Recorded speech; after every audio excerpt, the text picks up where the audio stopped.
Bom dia, meus amados, a minha saudação a você, em nome de Jesus. Hoje é 17 de maio de 2024, sexta-feira, sextou, amém?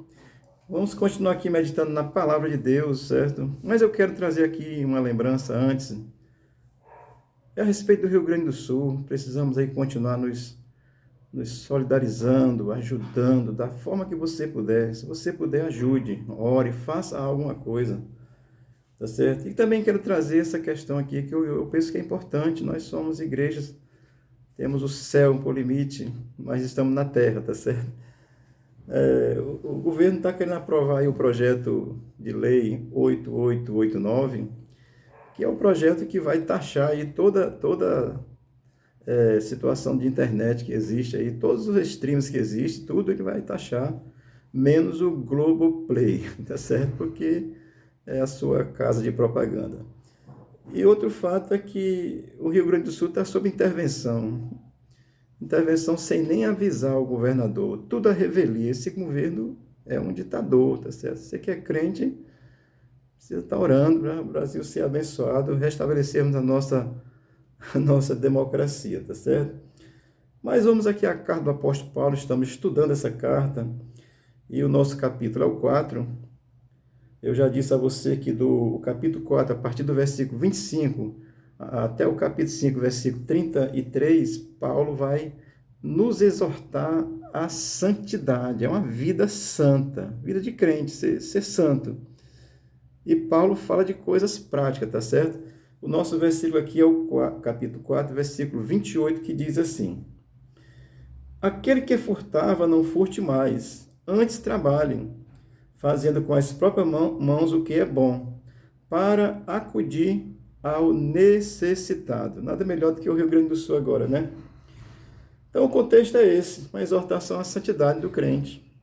E ele fala de coisas práticas. Vamos aqui ao texto, que começa dizendo assim, o versículo 28 do capítulo 4 de Efésios: Aquele que furtava, não furte mais. Paulo exorta exatamente isso, aos santos viverem em santidade. Fala de essa coisa prática, se roubava alguma coisa, se tinha intenção, se fazia, sei lá, muito ou pouco, seja o que for. Paulo vai dizer assim, não furte mais, simples assim, isso é vida de santo, isso é vida de convertido, tá certo? Então Paulo vai nos exortar isso, e dentro do mesmo, e aí ele vai dizer isso com muita clareza, se você tinha essa prática, não pratique mais isso é santo, isso é ser chamado por Cristo. E ele vai dizer assim, antes trabalhem. Então, Paulo faz essa advertência que o santo precisa trabalhar. De alguma forma, você busca um trabalho aí, seja ele com carteira assinada, com contrato ou não, mas faça algo que é importante e certamente um trabalho com honestidade, tá certo? Assim, o reino de Deus é esse lugar de gente disposta a trabalhar. Amém? Não é trabalhar só por reino, não. Pregar, fazer essas coisas, amém. Mas é trabalhar mesmo, trabalhar com honestidade para que a nossa nação cresça, a gente pode contribuir trabalhando, tá certo? Então ele diz, antes trabalho. Então se furtava, se tinha esse hábito, não furte mais, agora antes trabalho. Amém? E ele vai dizer, fazendo com as próprias mãos o que é bom. Assim, é com a nossa qualificação, com aquilo que nós sabemos fazer. O que é que você sabe fazer? Sei fazer tapioca, então vai fazer e vender. Também é um trabalho. Então é fazer com as próprias mãos, é com a sua qualificação, com a sua qualidade, com a condição que você tem, com a capacidade que você tem. O que é que eu sei fazer? Eu sei fazer algumas coisas aí. Estou fazendo uma aqui das que eu sei, tá certo? Mas assim, Paulo ele vai dizer assim, faça com as próprias mãos, ou seja, de acordo com a sua habilidade. Se especialize, faça alguma coisa, busca alguma coisa e faça. Seja aí autônomo, seja o que for, mas faça alguma coisa. E ele diz, com as próprias mãos, o que é bom.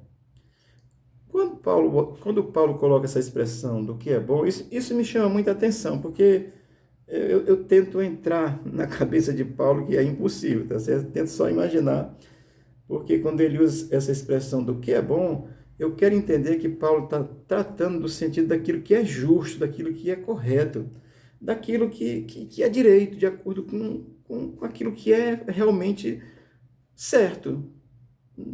Não receber propina, não mentir, não enganar ninguém, fazer essas coisas, fazer o que é bom no sentido aqui do que eu estou entendendo assim do que é correto, tá certo? Nosso governo aí mente que só não, nem mente que fica desconfiado. É um negócio terrível. Então, você vê aí que o negócio é complicado. Então, vida de crente é isso aqui. Fazendo com as próprias mãos, com a sua capacidade. A sua capacidade de fazer um foguete de lua, faça. A sua capacidade, já disse nesse instante, é de fazer tapioca, faça. Mas faça com as suas próprias mãos, assim. E faça isso que é justo, que é bom, que é verdadeiro, tá certo? Então, Paulo nos ensinando a ser santo, porque os que são chamados por Cristo são santos. Santo não é aquele desenhado, não, pintado, não. Ali é a arte, e a arte é bonito, mas como santo não é. Então, santo é esse que come baião de dois com linguiça, tá certo? É santo porque foi chamado por Jesus, então Paulo vai orientar que esse santo deve viver essas condições, tá certo? E o versículo termina dizendo, para acudir aos necessitados, socorrer, ajudar, né? Então, quando o Paulo termina o versículo 28 dizendo assim, que você tem que deixar alguma vida que você tinha que não era tão agradável a Deus, no caso aqui ele usa a expressão furtar, ele vai dizer que trabalhe com as suas próprias mãos, com a sua habilidade, fazendo aquilo que é bom, que é certo, que é justo. E ele vai botar aqui uma finalidade para acudir aos necessitados. Claro que Paulo, eu tenho certeza que ele entende isso, e sim, que além de destacar que esse trabalho é para o meu próprio sustento, porque eu não vou trabalhar e dar tudo para os outros, eu vou morrer de fome. E nem vou ter roupa para vestir, tá certo? Então, trabalhar para o seu próprio sustento, e aí ele coloca, assim, um princípio gracioso, que é essa condição, que é ajudar ao necessitado. Amém? E o momento é bem propício, né? Rio Grande do Sul, é a necessidade. Ou às vezes uma pessoa com necessidade perto de você, você tem, e às vezes você não dá nem um caroço de arroz que você vai jogar fora, porque você não conseguiu comer todo. Então, estou só aqui tentando vislumbrar essa vida de santo, tá certo? Então, o santo, ele é essa pessoa que vive na prática, vive assim, sem enganar, trabalhando com honestidade, fazendo as coisas com honestidade. Se você é empregado aí, e seu patrão mandou fazer, você está enrolando, está sentado sem trabalhar, sem fazer, você está sendo desonesto com você, com seu patrão e com Deus, tá certo? Porque o crente, ele vive essa condição, isso é ser santo, tá certo?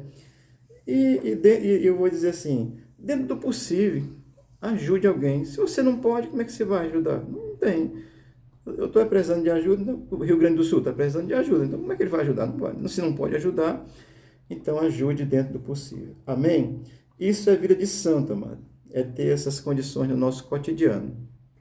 Amém? Além das condições espirituais, que é outro assunto, mas ser santo inclui isso aqui também. Não adianta você ser uma pessoa tão espiritual e você vê outro morrendo de fome, você não tem coragem nem de dar um banho nele para ver se ele melhora. Tá certo? Então, Paulo nos ensina aqui, nos exorta aqui nesse versículo a termos essa atitude de santo. Ou seja, não furte se você tinha esse costume, você agora é santo. Trabalhe com as suas próximas mãos, trabalhe honestamente. E dentro do possível, ajude alguém. Eu estou acrescentando. Paulo está dizendo aqui, para acudir ao necessitado. Ele está botando bem direto. Eu estou acrescentando por minha conta, assim, dentro do possível, ajude se você pode. Claro que você não vai dar tudo que tem, mas ajude dentro do possível. Amém? Deus te abençoe. Isso aqui é vida de santo, tá certo? Amém? Deus te abençoe, Deus te dê um bom dia. Às vezes você está aí saindo de um canto, tem uma pessoa com a necessidade de uma carona, aí você, vou dar não. Até amigo, né? Conhecido. Vira o rosto para o outro lado. Deu glória. Amém, amados. Ser santo é vida prática, meu irmão. É praticar essas coisas corretas. O Brasil está dirigido aí por um bando de demônio que mente, que rouba, que faz e age injustamente. Mas a igreja do Senhor está aqui para fazer a diferença. Amém? Tenha um bom dia, tenha uma boa sexta-feira. O Senhor seja contigo. Vamos continuar meditando na palavra. Amanhã tem mais, tá certo? O Senhor seja contigo, te dê um bom dia, abençoe tua casa, tua vida. Em nome de Jesus. Amém.